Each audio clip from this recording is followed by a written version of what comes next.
Kurt Wagler here with Team Orangehorn. I would like to take a minute and talk about our economy turkey mount. They are a great way, economical, to mount a turkey fan with no taxidermist needed. We have included options such as turkey skulls. You can buy them with or without turkey skulls. These are retail for about $15 to $17 on average, depending on what options you get on them. Some may be a little cheaper with less options. We do include a metal plate. Some versions have a wood plate. They both work the same. It doesn't matter which model it is. But what happens is you have your fan. You've stretched your fan out to the desired width or whatever you wanted, and this one we done a little narrower because it was something unusual, and we wanted something a little different from what everybody else has.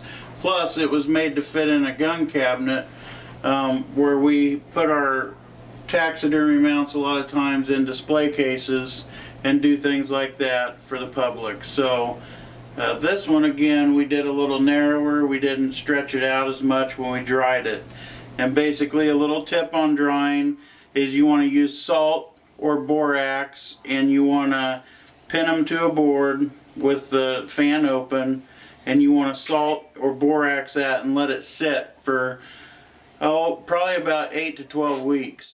And it'll get hard and it'll dry up all of that flesh that's left in there so that bugs won't want to attack it. But a little tip about your turkey fan before you do all that.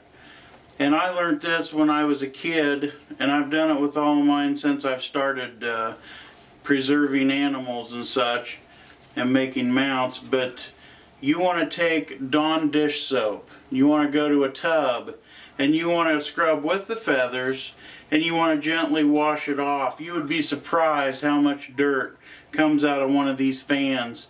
Well, all of that dirt takes the gloss away from the feathers, and it lets bugs get attracted to them. So you just want to do it both sides. You want to clean it, and when you're done, you just want to pin it to the board and let it dry out.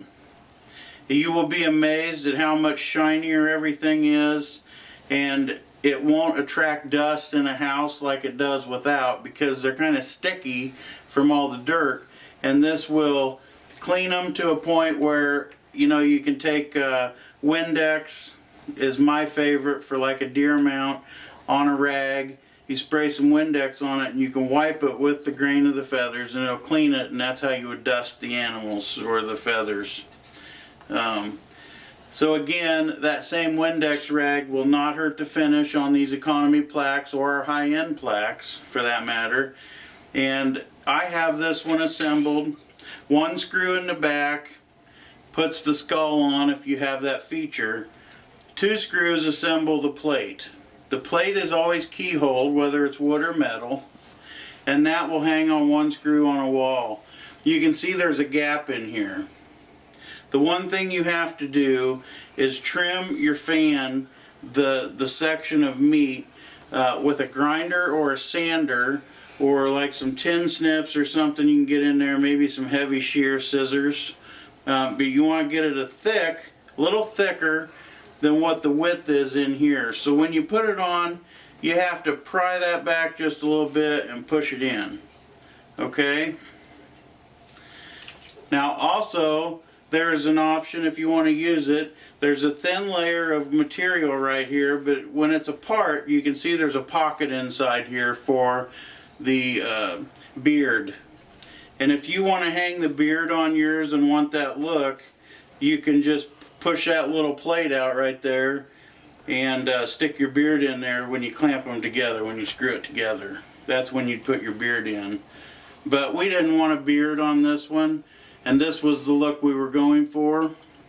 Our state is Iowa, where our factory is that we produce everything, and we went with the Iowa Hawkeyes colors for our display, which is black and gold. And these are hydrographic dipped. So just a very cool mount, very economical. You can do this for a little bit of nothing and it looks really nice. and it's something you can be proud of, and it'll reflect your hunt perfectly. So this one is ready to mount on a wall. I will still clean it with a little bit of Windex on a rag yet, but still we'll put one screw in the wall, we'll set it in there, and we'll pull it down and it'll lock on the wall, and basically it'll hang. Now if you can see it there in the camera, it'll hang like so. So again, my name's Kurt with Team Orange Horn. It's a division of Wagler Manufacturing. You can look us up online at teamorangehorn.com. You can check out our YouTube channel, and we hope to have lots more videos to show you in the future on tips and tricks for how to mount and use other mounts we have. Thanks again for your time.